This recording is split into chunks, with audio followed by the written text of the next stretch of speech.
Greetings, everyone. This is Therese Gamble coming to you today, launching the Faith Fight Friday podcast series with Courageous Conversations with Theresa Gamble as an extension of the streaming radio show on Mixed Talk Media. Today, we're going to talk about self-advocacy strategies for ourselves, our business, and our family, as well as practicing power pandemic pivots in life, family, and business. So today I want to talk about self-advocacy strategies on the purpose of it is to be able to know what your rights and responsibilities are. And that takes investigation, research, and verification, not opinions from Facebook, social media, any other platform. You need to research those organizations and entities that fights and has passed laws for human rights, for women, for people of color, for men, for children. You need to investigate and verify. Next, you need to be able to take advantage of your health, because health is we're in a health pandemic right now.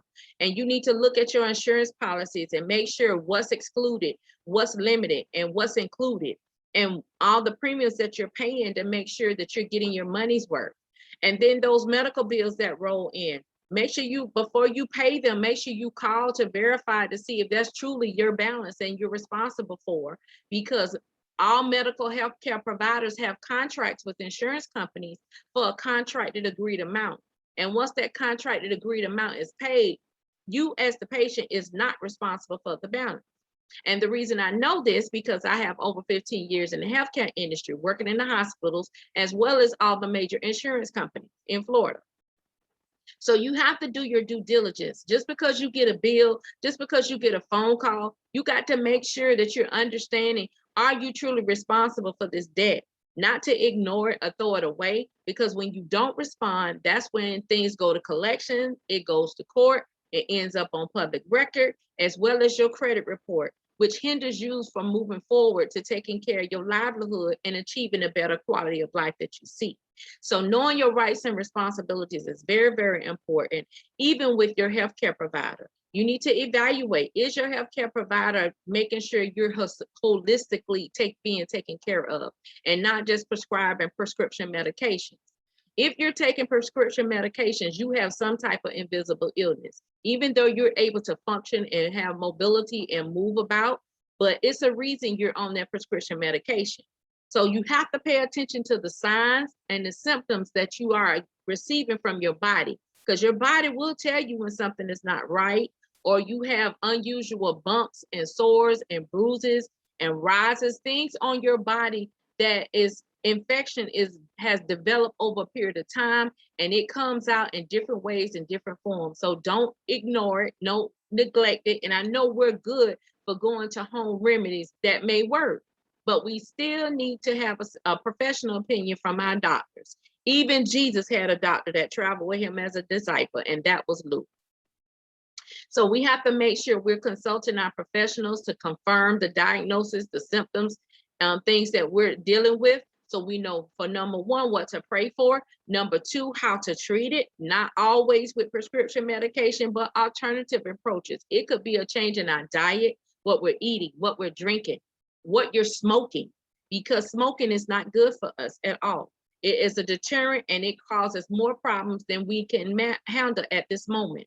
And then making choices on how we're engaging in the public when we need to be socially distancing, wearing a mask, even though we're vaccinated, and having other ways to stay connected with family when you cannot engage in person, especially for parents and grandparents who have adult children and grandchildren that you cannot have that physical contact with. We have to use wisdom. Even the word tells us that. Wisdom, get wisdom, is the principal understanding. And also in the book of Proverbs, lean not to your own understanding, in all your ways acknowledge him, and the Lord will direct your path. So you have to make sure you incorporate prayer in your prayer life. That helps you with your faith fight. And then lastly, with self-advocacy, Black women, we always neglect ourselves. We always show up in our greatness, but no one is taking care of you in private, and those battles that you have to deal with in private. So if you want to have help and want to have a confidential way to be able to navigate through that headspace, I am launching a new lifestyle brand, Suffering to Soaring, Conquering Your Life from Opioid Dependency, dealing with imposter syndrome, dealing with compassion fatigue because you care for others all the time, and finally, invisible illnesses. There are so many of them that we deal with, and we just think taking prescription medication is the fix. Prescription medication is a slow killer, and you need to be aware of that. And all doctors are not going to tell you that, because doctors and pharmaceutical companies work hand in hand. The reason I know that, I worked in the health insurance industry for over 15 to 20 years, as well as myself battling being ovarian cancer free for 22 years and divinely detoxing from prescription opioid medication from my invisible illnesses going on 4 years. So I'm currently writing a book, sharing my story to help other Black women or women in general how to recognize, how to go through the journeys to be able to overcome that, so you can have a better quality of life where you can live longer without having to worry about taking a pill every day. So with that being said, let's move on to practicing power pandemics in your business, in your ministry, in your church, in your life, in your community. That is very important because our ecosystem is constantly changing, it is continuously changing. So we cannot operate in a discontinuous state or either want to pray and hope to go back to business as usual. We are past that, way past that. So your prayer now needs to be, Lord, help me to embrace the new normal. Lord, show and guide me on how I need to operate and move in this new normal so my business can stay irrelevant.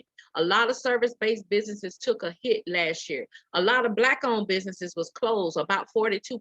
So we're going to have to learn, re-educate, relearn, re-engage, and reconnect so we can be able to learn how to stay relevant during this pandemic. That may look like partnering with someone, that may be acquiring a co-founder who has strengths in areas where you are weak. It is no longer the life of solo entrepreneur. You're going to have to reach out, you're going to have to partner and be honest and trustworthy and loyalty in building this relationship to do business with others, to make sure you're legally vetted and registered with your state, so no one is held liable when things does not happen or go the way as planned. So in order to be successful in entrepreneurship, you're going to have to find and get you some allies. We have many examples in the business community to show. For instance, many of you use StreamYard. StreamYard has partnered with Hopin, Hopin. They're the largest streaming platform around the globe. So Hopin and StreamYard has partnered together. And there's many other businesses that has merged, Sprint and Verizon. You know, T-Mobile, you know, has acquired Metro PCS. A lot of companies are not buying each other, but they're coming together to work as one and merging their best practices and systems, technology, and tools together, and to create a bigger workforce to be able to handle the demand. So you have to make, if our global corporations can do this, then what is wrong with our solo entrepreneurs, our self-employed people, our startups, our small businesses? We can do the same. You just have to sit down and get the attorney to put it in writing in contractual terms in an MOU on what that relationship is going to look like. What are each of you going to bring to the table to make sure everyone wins, not someone over the other, and make sure you're putting your best foot forward. And when we learn how to operate and move in that manner, then all of us can be successful in our own lane, and learning to stay in our lane and know when to reach out for help, which is necessary. So education is very important for your business. Learn for those experts that you may follow or influencer on social media who have accesses and resources and share best practices and tips and events that is very pertinent for where we're moving to. And all it takes out of for you is making time in your schedule to do so. You know, many of them are pre-recording events and putting them on YouTube or repurposing them on a podcast, in a blog, or email. Even if you can't make the event, so into that entity and that business, because it takes funds to even run an online business. So any support that you give would be great. And most businesses are giving freebies, giving tips, giving you the script for what was discussed in the event because you couldn't make it. So there's ways you can get the content when you can't physically be present, but also continue to support the organization so they can keep providing that valuable content and connections and opportunities to speak with those decision makers that you see and admire from a distance. And you'll have an opportunity to virtually be in the room to ask your questions for yourself, for your specific goals. For your family, there's things are different. You got to make sure that you have certain tools and things in place. You know, how, if you become incapacitated, how do you want your family members to handle it? Do they want to take you off life support? Do they want to, do you want them to install a feeding tube? Do they, you know, how your affairs are going to be handled? You need to make sure you have a will in place. You need to have a trust in place. Don't let the court system be the one to determine and distribute the debt of the assets, even though you know it's going to cause an argument when you're gone, but at least you have your wishes already documented and carried out. So these are some of the things we need to investigate and have in place. Insurance, and that's why it's very important to make sure you have those different types of insurances in place. If you have became a caregiver during this pandemic, you may want to look into caregiver insurance so you can get paid for being a caregiver, because you no longer go back to corporate America or either operate your business at full capacity. So again, these are resources and education and tips that I am doing personally behind the scenes for myself, because I have became a caregiver during this pandemic, but my husband being hurt prior to with a workman's comp injury. So we have to make sure, I'm just not saying Faith Fight Friday just to be saying it because it's catchy and it sounds good. It is real. Everything is always real. But you have to make sure you get the experience and the knowledge and be able to share best practices so others don't have to struggle in silence and while everyone else is soaring in success. So, but you have to have the mindset to do that. You have to have the mindset to want to share and help others and do what is necessary. So again, this Faith Fighter, we was talking about self-advocacy strategies, and I'm always going to talk about that because we have to know how to speak up for our rights. We have to know how we need, know how to ask for help, when to ask for help, who to ask for help from, and then being able to be the authority expert in our life to make decisions necessary for us for a better quality of life. And then practicing pandemic power pivots. Everything has a scare component to it or a fear component to it, but you'll never know if it's possible until you try. If you don't know, that's when you reach out to experts. You pay experts to teach you and show you. If you can't pay them, see if they have a podcast, see if they have a YouTube channel, something that, or they have did a Facebook Live for you to go back and listen and get the education and training. But this time in this season, mentors are very much needed. And those are the experts who have figured it out, have the blueprint and the expertise to give you those successful goals and initiatives that you're trying to achieve. But everything comes with a cost. So you need to look at who and what are you investing in, and are you getting a return on your investment? If you have not seen results for any of them in programs and mentors you're invested in, then maybe you selected the wrong mentor and the wrong program, because you need to get a residual return. But in order to get that return, you're going to have to participate in the process. You can't, and it's not going to happen overnight. It's no one else's responsibility to do the work for you. You have to participate in the process. So today is Faith Fight Friday. I want to come on and let you know, because I was launching this month, the podcast series, so we can be able to get our faith right, to be able to fight the good faith, to stay in the race, in the game. You cannot predict and estimate what chaos or what tragedies you're going to encounter, but it's always best to be ready. Stay so you don't have to, and stay ready so you won't have to get ready. So be ready, stay ready so you don't have to get ready.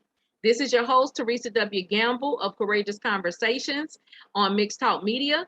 Also the founder and CEO of Concierge Resource Professional Consultant, your strategic process and systems expert, as well as the chapter director of Startup Grind, Jacksonville, Florida, our entrepreneur community for startups and small businesses in Jacksonville that operate local with a global reach of 5 million entrepreneurs in 125 countries. And then finally, my new lifestyle brand, Suffering to Soaring, helping you to conquer your life with from opioid dependency, compassion fatigue, imposter syndrome, and invisible illnesses. I look forward to working with each of you. providing the best practice and best tips I can provide. But make sure you stay connected on all social media platforms. Join and support, invite others, and remember, this is National Black Business Ownership Month. So support a Black business today in any way possible. If you can't use their product or service, share their information on your platform or with family, friends, or your community. Stay tuned. I'll see you on next Friday. Thank you for listening.